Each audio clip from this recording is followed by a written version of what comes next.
www.tarotbyanisha.com. You can also visit my website www.tarotbyanisha.com. And this is your monthly forecast for April 2014. Geminians, we begin this month with a huge planetary movement that is happening amongst the four major planets. We have Mars, Jupiter, Pluto and Uranus that are forming a square at about 13 degrees to each other. Now squares normally bring about with them a lot of tension, a lot of friction, and it does cause about some amount of a turmoil. However, the thing with this particular cardinal cross is that it is going to be affecting mostly the cardinal signs that are Aries, Libra, Cancer and Capricorn. Dramatic manifestations of old structures giving way to new establishment, new structures, new systems, and it is all about change this month, which is going to be lasting for quite a long time. So it could be that things which have not worked in your life for the longest time, this may just be the time wherein that universe sort of forces you to transform and to change.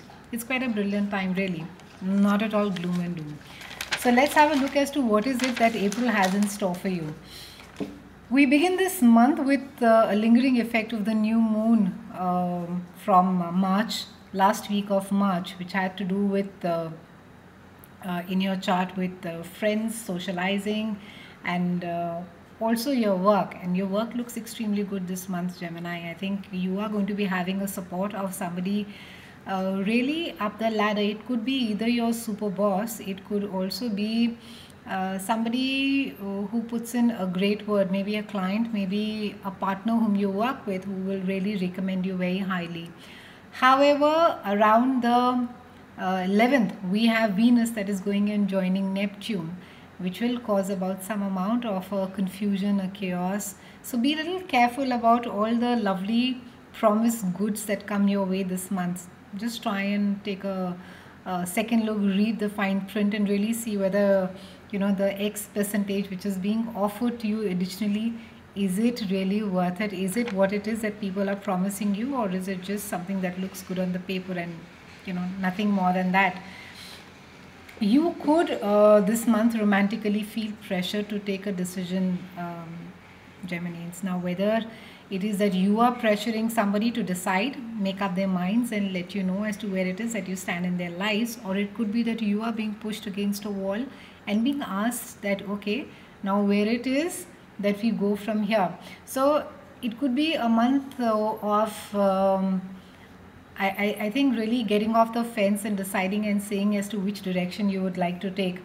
We also have Mercury mid-month, which goes and meets Uranus, and which is going to be making you feel extremely creative and inspirational. Uranus also being a planet of unconventionality and a lot of chaos and movement and unpredictability, is going to be bringing about some very unusual people your way this month. You could be meeting people who are extremely creative, extremely eccentric, and it could really be fun.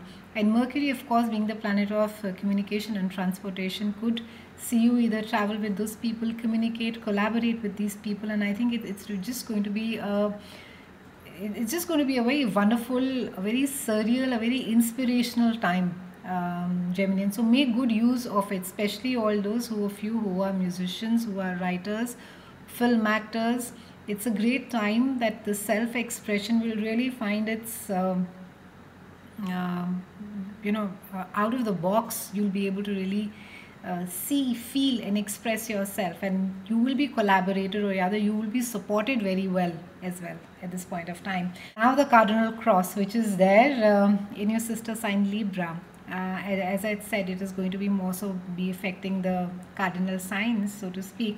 Now, the key message for you, Geminians, is that try and collaborate rather than rebel this month. In any case, you're not too fond of confrontation, but this month more so cooperate, not manipulate. It's very important, Geminians, because it could just fall very badly on your face. There's a huge difference between both of these things. Be as cooperative, as genuinely as you can. Try and sort of go out of your way and not sort of be a stick in the mud and say no, because this is how I've said and this is how I see it and this is how it needs to be done. So be a little careful around this point of time. Now, even though the four planets are going to be feeling quite willful, there is your own will at play as well. And I think you need to be reminding yourself of that, especially around the third and the fourth week of April. Overall, I would say stay calm this month. End of the month, we have Sun in any case that will be coming and lending its entire support and bringing more clarity once the debris settles down. So have a great April, Geminians. Have a lovely, inspirational, creative month, and hold on to any kind of impetuousness this month. I'll see you again in June, and thank you so much for watching.